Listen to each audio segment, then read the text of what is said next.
श्री रामकृष्ण देव के उपदेश। परिच्छेद 9। श्री रामकृष्ण दक्षिणेश्वर मंदिर में भक्तों के साथ विराजमान हैं। दिन बृहस्पतिवार है। सावन शुक्ला दशमी 24 अगस्त 1882 ईस्वी सन। आजकल श्री रामकृष्ण के पास हाजरा महाशय, रामलाल, राखाल आदि रहते हैं। श्रीयुत रामलाल श्री रामकृष्ण के भतीजे हैं। काली मंदिर में पूजा करते हैं। मास्टर ने आकर देखा, उत्तर पूर्व के लंबे बरामदे में श्री रामकृष्ण हाजरा के पास खड़े हुए बातें कर रहे हैं। मास्टर ने भूमिष्ठ हो श्री रामकृष्ण की चरण वंदना की। श्री रामकृष्ण का मुख सहास्य है। मास्टर से कहने लगे, विद्यासागर से और भी 2-1 बार मिलना चाहिए। चित्रकार पहले नक्शा खींच लेता है, फिर उस पर रंग चढ़ाता रहता है। प्रतिमा पर पहले 2-3 बार मिट्टी चढ़ाई जाती है, फिर सफेद रंग चढ़ाया जाता है, फिर वह ढंग से रंगी जाती है।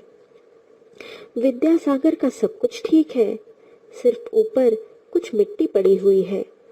कुछ अच्छे काम करता है, परंतु हृदय में क्या है उसकी खबर नहीं। हृदय में सोना दबा पड़ा है। हृदय में ईश्वर है, यह समझने पर सब कुछ छोड़कर व्याकुल हो उसे पुकारने की इच्छा होती है। श्री रामकृष्ण मास्टर से खड़े खड़े वार्तालाप कर रहे हैं, कभी बरामदे में टहल रहे हैं। श्री रामकृष्ण, हृदय में क्या है इसका ज्ञान प्राप्त करने के लिए कुछ साधना आवश्यक है। मास्टर, साधना क्या बराबर करते ही जाना चाहिए? श्री रामकृष्ण, नहीं, पहले कुछ कमर कसकर करनी चाहिए, फिर ज्यादा मेहनत नहीं उठानी पड़ती। जब तक तरंग, आंधी, तूफान और नदी की मोड़ से नौका जाती है, तभी तक मल्लाह को मजबूती से पतवार पकड़नी पड़ती है। उतने से पार हो जाने पर फिर नहीं। जब वह मोड़ से बाहर हो गया और अनुकूल हवा चली, तब वह आराम से बैठा रहता है, पतवार में हाथ भर लगाए रहता है। फिर तो पाल टांगने का बंदोबस्त करके आराम से चिलम भरता है। कामिनी और कांचन की आंधी तूफान से निकल जाने पर शांति मिलती है। निर्वात निष्कंपमिव प्रदीपम, योग के विघ्न। किसी किसी में योगियों के लक्षण दिखते हैं, परंतु उन लोगों को भी सावधानी से रहना चाहिए। कामिनी और कांचन ही योग में विघ्न डालते हैं। योग भ्रष्ट होकर साधक फिर संसार में आता है। भोग की कुछ इच्छा रही होगी, इच्छा पूरी होने पर वह फिर ईश्वर की ओर जाएगा, फिर वही योग की अवस्था होगी। सटका कल जानते हो? मास्टर, जी नहीं। श्री रामकृष्ण, उस देश में है। श्री रामकृष्ण अपनी जन्मभूमि को बहुधा वह देश कहते थे। बांस को झुका देते हैं, उसमें बंसी और डोर लगी रहती है। कांटे में मछलियों के खाने का चारा बेच दिया जाता है। ज्यों ही मछली उसे निगल जाती है, त्यों ही वह बांस झटके के साथ ऊपर उठ जाता है। जिस प्रकार उसका सिर ऊंचा था, वैसा ही हो जाता है। तराजू में किसी और कुछ रख देने से नीचे की सुई और ऊपर की सुई दोनों बराबर नहीं रहती। नीचे की सुई मन है और ऊपर की सुई ईश्वर। नीचे की सुई का ऊपर की सुई से एक होना ही योग है। मन के स्थिर हुए बिना योग नहीं होता। संसार की हवा मन रूपी दीप शिखा को सदा ही चंचल किया करती है। वह शिखा यदि जरा भी न हिले तो योग की अवस्था हो जाती है। कामिनी और कांचन योग के विघ्न है। वस्तु विचार करना चाहिए। स्त्रियों के शरीर में क्या है? रक्त, मांस, आंतें, कृमि, मूत्र, विष्ठा, यही सब। उस शरीर पर प्यार क्यों? त्याग के लिए मैं अपने में राजसी भाव भरता था। साध हुई थी कि जरी की पोशाक पहनूंगा, अंगूठी पहनूंगा, लंबी नली वाले हुक्के में तंबाकू पीऊंगा, जरी की पोशाक पहनी। ये लोग रानी रासमणी के दामाद मथुर बाबू आदि ले आए थे। कुछ देर बाद मन से कहा, यही शॉल है, यही अंगूठी है, यही हुक्के में तंबाकू पीना है। सब फेंक दिया। तब से फिर मन नहीं चला। शाम हो रही है। कमरे के दक्षिण पूर्व की ओर के बरामदे में द्वार के पास ही अकेले में श्री रामकृष्ण मणि से बात कर रहे हैं। मणि और मास्टर एक ही व्यक्ति हैं। श्री रामकृष्ण, योगियों का मन सदा ईश्वर में लगा रहता है, सदा आत्मस्थ रहता है। शून्य दृष्टि देखते ही उनकी अवस्था सूचित हो जाती है। समझ में आ जाता है कि चिड़िया अंडे को से रही है। सारा मन अंडे की ही ओर है। ऊपर दृष्टि तो नाम मात्र की है। अच्छा, ऐसा चित्र क्या मुझे दिखा सकते हो? मणि, जैसी आज्ञा, चेष्टा करूंगा यदि कहीं मिल जाए। शाम हो गई। काली मंदिर, राधा कांत जी के मंदिर में और अन्यान्य कमरों में बत्तियां जला दी गईं। श्री रामकृष्ण अपनी छोटी खाट पर बैठे हुए जगन माता का स्मरण कर रहे हैं। तदनंतर वे ईश्वर का नाम जपने लगे। घर में धूनी दी गई। एक और दिवट पर दिया जल रहा है। कुछ देर बाद शंख घंटा आदि बजने लगे। काली मंदिर में आरती होने लगी। तिथि शुक्ला दशमी है। चारों ओर चांदनी छिटक रही है। आरती हो जाने पर कुछ क्षण बाद श्री रामकृष्ण मणि के साथ अकेले अनेक विषयों पर बात करने लगे। मणि फर्श पर बैठे हैं। कर्मण्येवाधिकारस्ते मां फलेषु कदाचन। श्री रामकृष्ण, कर्म निष्काम करना चाहिए। ईश्वर चंद्र विद्यासागर जो कर्म करता है वे अच्छे हैं। वह निष्काम कर्म करने की चेष्टा करता है। मणि, जी हाँ। अच्छा, जहाँ कर्म है वहाँ क्या ईश्वर मिलते हैं? राम और काम क्या एक साथ ही रहते हैं? हिंदी में मैंने पढ़ा है कि जहाँ काम तहाँ राम नहीं, जहाँ राम नहीं काम। श्री रामकृष्ण, कर्म सभी करते हैं। उनका नाम लेना कर्म है। सांस लेना और छोड़ना भी कर्म है। क्या मजाल है कि कोई कर्म छोड़ दे। इसलिए कर्म करना चाहिए, किंतु फल ईश्वर को समर्पित कर देना चाहिए। मणि, तो क्या ऐसी चेष्टा की जा सकती है कि जिससे अधिक धन मिले? श्री रामकृष्ण, हाँ, की जा सकती है, किंतु यदि विद्या का परिवार हो तो अधिक धन कमाने का प्रयत्न करो, परंतु सद उपाय से। उद्देश्य उपार्जन नहीं, ईश्वर की सेवा है। धन से यदि ईश्वर की सेवा होती है तो उस धन में दोष नहीं है। मणि, घर वालों के प्रति कर्तव्य कब तक रहता है? श्री रामकृष्ण, उन्हें भोजन वस्त्र का अभाव न हो। संतान जब स्वयं समर्थ होगी तब भार ग्रहण की आवश्यकता नहीं।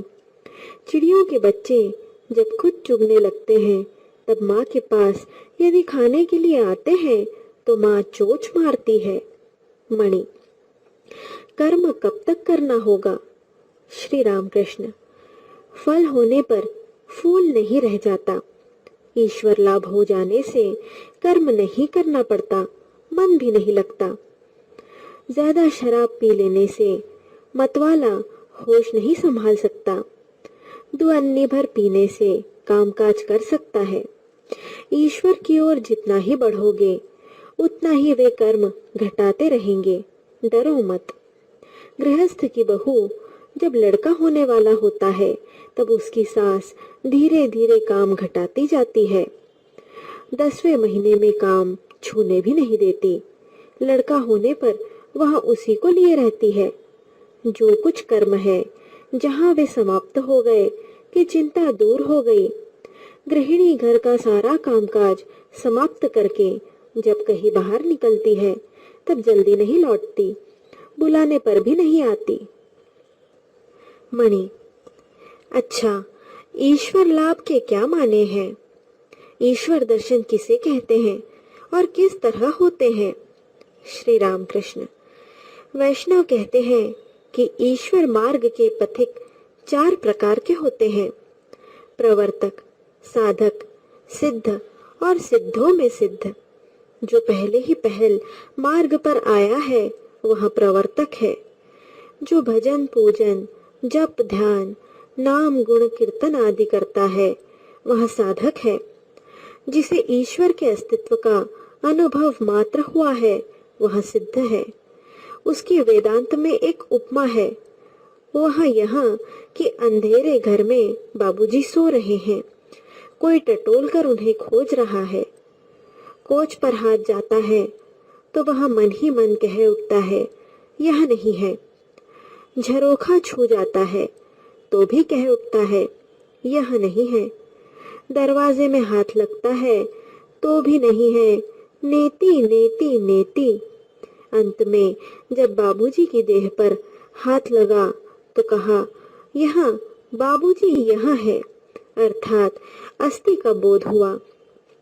बाबूजी को प्राप्त तो किया किंतु भली भांति जान पहचान नहीं हुई। एक दर्जे के और लोग हैं जो सिद्धों में सिद्ध कहलाते हैं। बाबूजी के साथ यदि विशेष वार्तालाप हो तो वह एक और ही अवस्था है। यदि ईश्वर के साथ प्रेम भक्ति द्वारा विशेष परिचय हो जाए तो दूसरी ही अवस्था हो जाती है। जो सिद्ध है उसने ईश्वर को पाया तो है, किंतु जो सिद्धों में सिद्ध है उसका ईश्वर के साथ विशेष परिचय हो गया है। परंतु उनको प्राप्त करने की इच्छा हो तो एक न एक भाव का सहारा लेना पड़ता है, जैसे शांत, दास्य, सख्य, वात्सल्य या मधुर। शांत भाव ऋषियों का है। उनमें भोग की कोई वासना न थी। ईश्वर निष्ठा थी जैसी पति पर स्त्री की होती है। वह यह समझती है कि मेरे पति कंदर्प है। दास्य जैसे हनुमान का। राम काज करते समय सिंह तुल्य। स्त्रियों का भी दास्य भाव होता है। पति की हृदय खोलकर सेवा करती है। माता में भी यह भाव कुछ कुछ रहता है, यशोदा में था। सख्य मित्र भाव, आओ पास बैठो। सुदामा आदि श्री कृष्ण को कभी जूठे फल खिलाते थे, कभी कंधे पर चढ़ाते थे। वात्सल्य जैसे यशोदा का। स्त्रियों में भी कुछ कुछ होता है। स्वामी को खिलाते समय मानो जी काढ़ कर रख देती है। लड़का जब भरपेट भोजन कर लेता है तभी माँ को संतोष होता है। यशोदा कृष्ण को खिलाने के लिए मक्खन हाथ में लिए घूमती फिरती थी। मधुर जैसे श्री राधिका का। स्त्रियों का भी मधुर भाव है। इस भाव में शांत, दास्य, सख्य, वात्सल्य सब भाव है। मणि: क्या ईश्वर के दर्शन इन्हीं नेत्रों से होते हैं?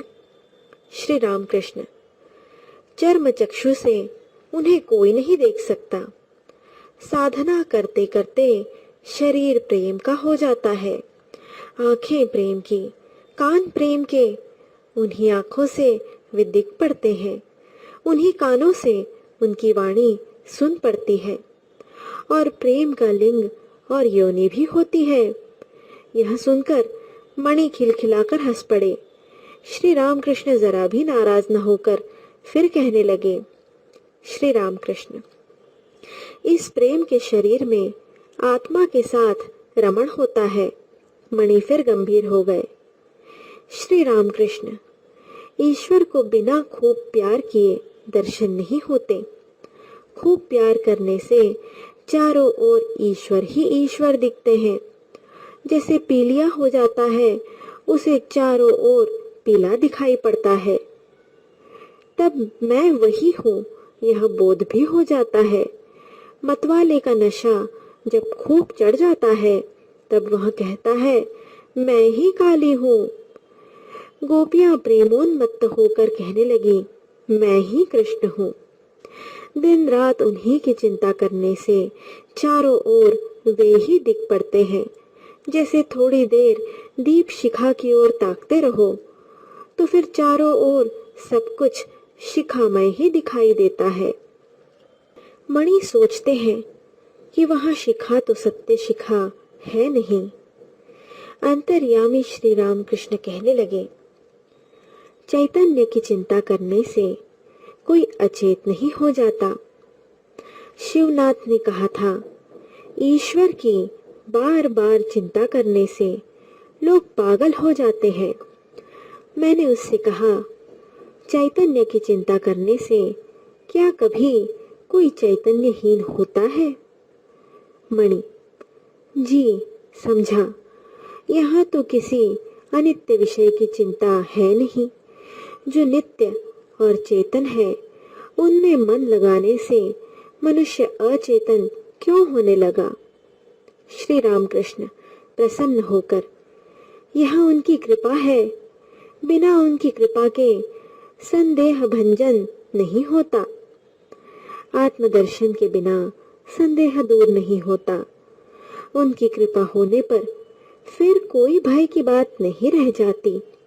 पुत्र यदि पिता का हाथ पकड़कर चले तो गिर भी सकता है, परंतु यदि पिता पुत्र का हाथ पकड़े तो फिर गिरने का कोई भय नहीं। वे यदि कृपा करके संशय दूर कर दें और दर्शन दें तो फिर कोई दुख नहीं, परंतु उन्हें पाने के लिए खूब व्याकुल होकर पुकारना चाहिए, साधना करनी चाहिए, तब उनकी कृपा होती है। पुत्र को दौड़ते हाँफते देखकर माता को दया आ जाती है। माँ छिपी थी, सामने प्रकट हो जाती है। मणि सोच रहे हैं, ईश्वर दौड़ धूप क्यों कराते हैं? श्री राम कृष्ण तुरंत कहने लगे, उनकी इच्छा कि कुछ देर दौड़ धूप हो तो आनंद मिले। लीला से उन्होंने इस संसार की रचना की है। इसी का नाम महामाया है। अतएव उस शक्ति रूपिणी महामाया की शरण लेनी पड़ती है। माया के पाशों ने बांध लिया है। फांस काटने पर ईश्वर के दर्शन हो सकते हैं। आद्या शक्ति महामाया तथा शक्ति साधना। श्री रामकृष्ण, कोई ईश्वर की कृपा प्राप्त करना चाहे तो उसे पहले आद्या शक्ति रूपिणी महामाया को प्रसन्न करना चाहिए। वे संसार को मुग्ध करके सृष्टि, स्थिति और प्रलय कर रही हैं। उन्होंने सबको अज्ञानी बना डाला है। वे जब द्वार से हट जाएंगी तभी जीव भीतर जा सकता है। बाहर पड़े रहने से केवल बाहरी वस्तुएं देखने को मिलती हैं। नित्य सच्चिदानंद पुरुष नहीं मिलते। इसीलिए पुराणों में है, सप्तशती में मधुकैटभ का वध करते समय ब्रह्मा जी देवता महामाया की स्तुति कर रहे हैं। सप्तशती मधुकैटभ वध। ब्रह्मोवाच, त्वं स्वाहा त्वं स्वधा त्वं हि वषट्कार स्वरात्मिका सुधा त्वमक्षरे नित्ये त्रिधा मात्रात्मिका स्थिता। संसार का मूल आधार शक्ति ही है। उस आद्या शक्ति के भीतर विद्या और अविद्या दोनों हैं। अविद्या मोह मुग्ध करती है। अविद्या वह है जिससे कामिनी और कांचन उत्पन्न हुए हैं, वह मुग्ध करती है। और विद्या वह है जिससे भक्ति, दया, ज्ञान और प्रेम की उत्पत्ति हुई है, वह ईश्वर मार्ग पर ले जाती है।